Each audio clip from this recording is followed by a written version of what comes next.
The passing of 72 hours has done little to numb the shock and sadness we all felt when we heard of the tragic and senseless death of Sir David Amess. This House has lost a steadfast servant, we've lost a dear friend and colleague, and Julia and her children have lost a loving husband and devoted father. Nothing I or anyone else can say will lessen the pain, the grief, the anger they must feel at this darkest of times. We hold them in our hearts today. We mourn with them and we grieve alongside them.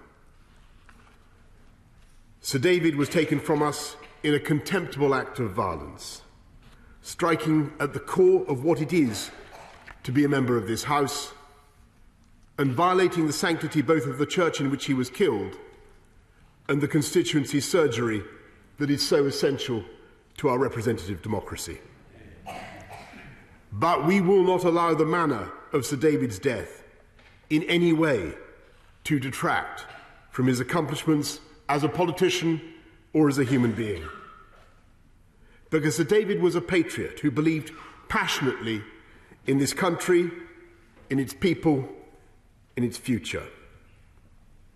He was also one of the nicest, kindest, and most gentle individuals ever to grace these benches.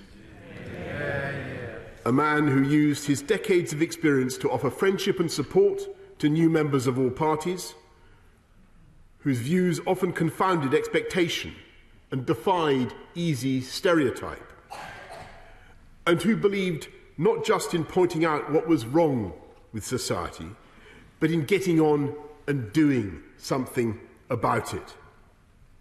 It was that determination to make this country a better place that inspired his outstanding record on behalf of the vulnerable and the voiceless.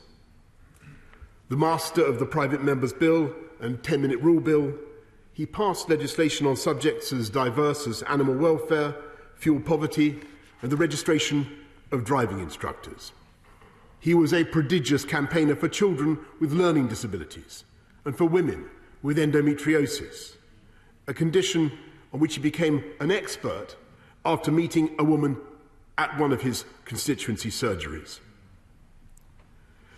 Behind the famous and irresistible beam lay a seasoned campaigner of verve and grit, whether he was demanding freedom for the people of Iran or courting votes in the Westminster Dog of the Year contest, whether he was battling for Brexit or fighting his way to the front of the parliamentary pancake race.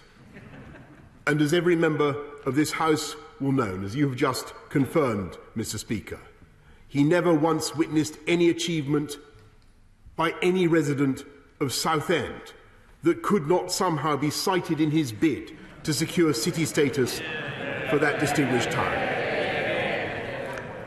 Highlights of that bulging folder included a world record for playing the most triangles at once, a group of stilt walkers travelling non-stop from the Essex coast to Downing Street, and a visiting foreign dignitary allegedly flouting protocol by saying he liked Southend more than Cleethorpes, Mr. Speaker.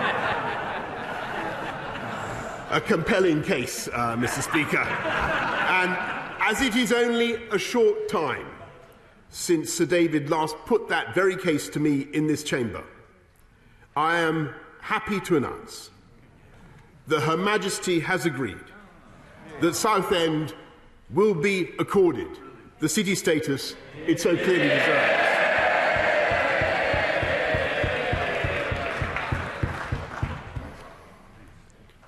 That Sir David spent almost 40 years in this House, but not one day in ministerial office, tells everything about where his priorities lay.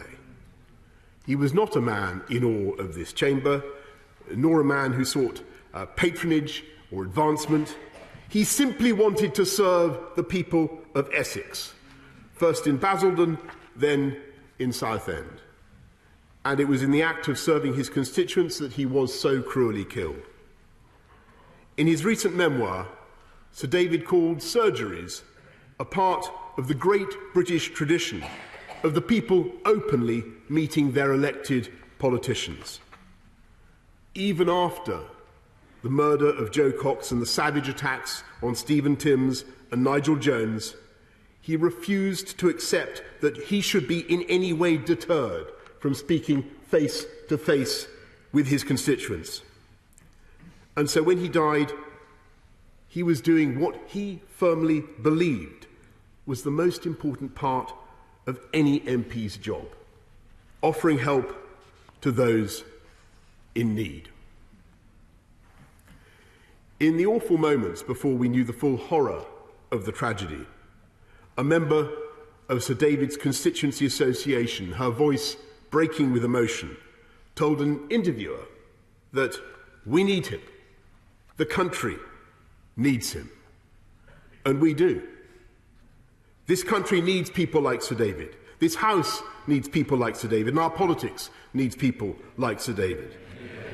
Dedicated, passionate, firm in his beliefs, but never anything less than respectful for those who thought differently.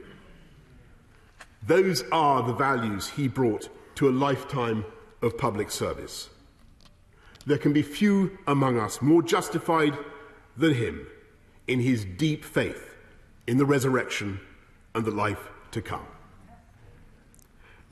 And while his death leaves a vacuum that will not and can never be filled, we will cherish his memory, we will celebrate his legacy, and we will never allow those who commit acts of evil to triumph over the democracy and the Parliament that Sir David Amess loved so much.